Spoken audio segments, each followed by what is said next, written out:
The engine's gentle hum reverberated through the car as I gripped the steering wheel, embarking on a late-night drive through the eerie countryside. The darkness outside seemed to swallow the road ahead, and the only company I had were the faint glimmers of stars that peppered the sky. I'd always found solace in driving at night, the solitude and the open road a balm for my restless mind. But tonight, a sense of unease lingered beneath my excitement. The air inside the car felt heavy, and an unexplained chill ran down my spine as I navigated the winding path. Hours slipped away as I lost myself in the rhythmic motion of the journey. My headlights carved a tunnel through the darkness, their feeble beams pushing back the encroaching blackness. The radio played a haunting melody, its notes sending shivers down my arms. As the night deepened, an unsettling fog rolled in, obscuring the road and casting an otherworldly glow around me. I slowed my pace, straining to see through the mist. The fog seemed to thicken with each passing moment, enveloping the car in a cocoon of white.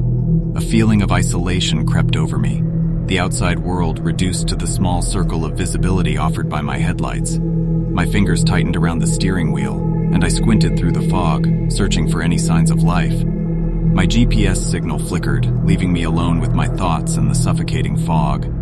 Panic bubbled up within me as I realized I was completely cut off from navigation. I tried to shake off my unease, telling myself it was just a technical glitch, but the isolation pressed down on me like a heavy weight. The fog showed no signs of relenting, and my surroundings seemed to blur into an indistinct void. Time lost all meaning as I continued to drive, the minutes stretching into eternity. I had no choice but to press on, my determination to find my way through the fog overshadowed by the growing sense of dread.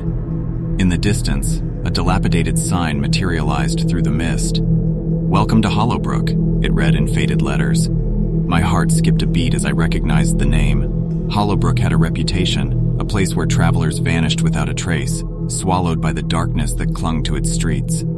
Despite my better judgment, I continued to drive through the forsaken town. The buildings were nothing more than crumbling ruins, their windows shattered and their doors hanging off their hinges. The air was thick with an unsettling silence, broken only by the distant sound of footsteps echoing through the streets. My heart raced as I rounded a corner, my eyes widening in terror as I caught sight of a figure standing in the middle of the road. A woman, her flowing white gown billowing in the wind, her face obscured by her hair. She stood with her arms outstretched, a spectral beacon in the fog. I slammed on the brakes, my tires screeching against the pavement as the car came to a halt. My breath caught in my throat as I stared at the ethereal figure before me. Her head slowly lifted, revealing hollow eyes that seemed to pierce through my very soul.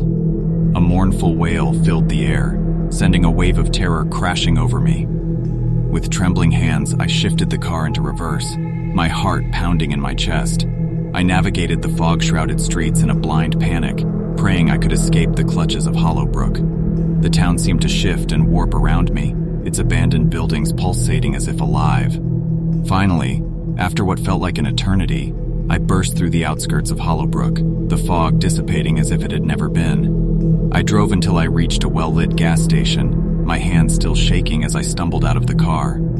As I recounted my harrowing experience to the gas station attendant, his knowing nod sent a chill down my spine. He explained that Hollowbrook was a place of darkness, a realm that existed on the fringes of reality. Those who wandered into its grasp often never returned. I left the gas station, vowing never to speak of Hollowbrook again. As I drove away, I glanced in the rearview mirror one last time, half expecting to see the woman in white standing at the edge of the road, her mournful gaze following me into the night. The memory of that night would forever haunt my dreams, a reminder that some roads should never be traveled alone.